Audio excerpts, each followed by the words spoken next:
মূলধন দাঁড়াইলো p bracket 1 যোগ r পাওয়ার 2 এর 2 হলো কেন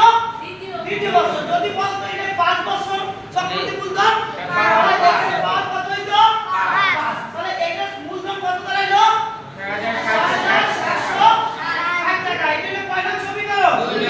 2 নং সমীকরণ এরপর আমরা দেখি 2 নং সমীকরণকে 1 নং সমীকরণ দ্বারা ভাগ করে পাই তাহলে নিচেরটা কয় নং সমীকরণ 2 নং সমীকরণ এই 2 নং সমীকরণকে আমরা কত দিয়ে ভাগ দেব 1 নং সমীকরণ দ্বারা ভাগ করব এখন আমরা তাহলে এই উপরে লিখলাম কয় নং সমীকরণ 2 নং সমীকরণ নিচে লিখলাম কয় নং সমীকরণ 1 নং সমীকরণ তাহলে এখানে প্রথম যে আমরা 2 নং সমীকরণ লিখলাম 1 প্লাস r পাওয়ার কত আছে এখানে কত আছে পাওয়ার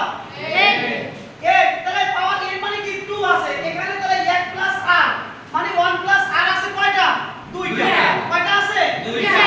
এখন এই দুইটা থেকে আমরা যদি ভাগ থাকলে কি হয় বিয়োগ হয় ভাগ থাকলে কি হয় বিয়োগ হয় এই দুইটা থেকে যদি একটা যায় তাহলে কয়টা থাকবে একটা থাকবে সেইজন্য 1 প্লাস r আর এখানে p আর এখানে p তাহলে আমরা যদি কাটাকাটি করি তাহলে কি হয় কিছু হয় না তাই না আচ্ছা এরপর আমরা দেখলাম এইটা একটা ভগ্নাংশ ধরলাম মনে মনে এই ভগ্নাংশের নিচে কি আছে 1 আছে এখন আমরা যদি কৌণিক গুণ করি অথবা আড়াআড়ি গুণ করি তাহলে 1 দিয়ে গুণ হবে 6760 কে আর 1 প্লাস r গুণ হবে কত 6500 তাহলে আমরা এবার এই যে 6500 দিয়ে 1 প্লাস r কে আমরা এখানে গুণ দিলাম দেওয়ার পর এই 1 দিয়ে যদি আবার 6760 কে গুণ দেই 6760 কে 6760 এরপর আমরা যদি দেই এই যে 6500 দিয়ে যদি 1 এর গুণ দেই 6500 কে 6500 প্লাস এবার চলছে কি 6500 গুণ r দিলে কি হয় 6500 r ইকুয়াল টু বা সমান চিহ্ন এখানে কি আছে 6760 এখন আমরা দেখো এখানে দুইটা এখানে আমরা যদি আমরা মান বের করতে বলছি কিসের r আমরা যদি মূলধন অথবা সময় যদি বের করতে হয় অবশ্যই r প্রয়োজন আছে এখানে r মানে r কি বুঝেছি তাহলে r কি বুঝেছে এই জন্য আমরা 6500 আমরা এখানে রাখলাম আর এই 6760 টাকা এখানে আর এটা আছে প্লাসে ওই সাইডে গেলে কি হবে মানে বাম পক্ষ থেকে ডান পক্ষ থেকে বাম পক্ষ যদি আসে তাহলে কি হবে চিহ্ন পরিবর্তন হবে এই জন্য আমরা 6760 থেকে যদি 6500 বিয়োগ করি তাহলে কত দাঁড়াইলো 260 এইবার দেখো আমরা এই r এর মান বের করব r এখানে রাখলাম তাহলে r এর সাথে 6500 কি আকার আছে গুণাকার না ভাগাকার গুণাকার তাহলে ওই সাইডে গেলে কি হয়ে যাবে ভাগাকার তাহলে ভাগ চিহ্ন তাহলে 260 কে 6500 দ্বারা কি করলাম ভাগ তাহলে r এর মান দাঁড়াবে কত 0.04 এটা তাহলে কি দাঁড়ালো r এর মান আমরা যদি এখন এটাকে 100 দ্বারা গুণ দিই তাহলে কত হবে 4 তাহলে 4% এইবার আমরা দেব মূলধন বাই করা আমাদের প্রশ্নে কি চাইছে মূলধন বের করা তাহলে মূলধন যদি বের করতে হয় p এর মান বের করব কিসের মান বের করব p এর মান কিসের মান p এর মান বের করব তাহলে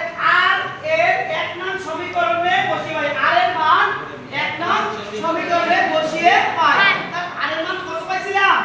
r এর মান 0.4 পেয়েছিলাম তাই নাকি তাহলে দেখো r যত জায়গা আছে তত জায়গায় আমরা কি বসাবো 0.04 কারণ ওইটাই হচ্ছে কি r এর মান এরপর আমরা 1 নং সমীকরণ কোথায় পেয়েছিলাম এই যে শুরুতে অঙ্কের শুরুতে কি পাইছিলাম 1 নং সমীকরণ এই সমীকরণ আমরা এখানে লিখলাম লেখার পর p এর মান বের করতে হবে এইজন্য p এখানে আছে কারণ p এর মান তো আর দেওয়া নাই আছে না কোথায় p এর মান আছে নাই তাহলে আমরা p এর মান বের করতে হলে এখানে লাগবে কিসের মান r এর মান তাহলে r এর মান কি পেয়েছিলাম এই যেখানে r এর মান পেয়েছিলাম তাহলে এই r এর জায়গায় এই 0.04 আর পাওয়ার 1 দিয়ে গুণ দিলে কি হয় ওইটাই হয় তাই না আর এখানে 6500 ক্লিয়ার কি বুঝতে পারছো কিনা এই পর্যন্ত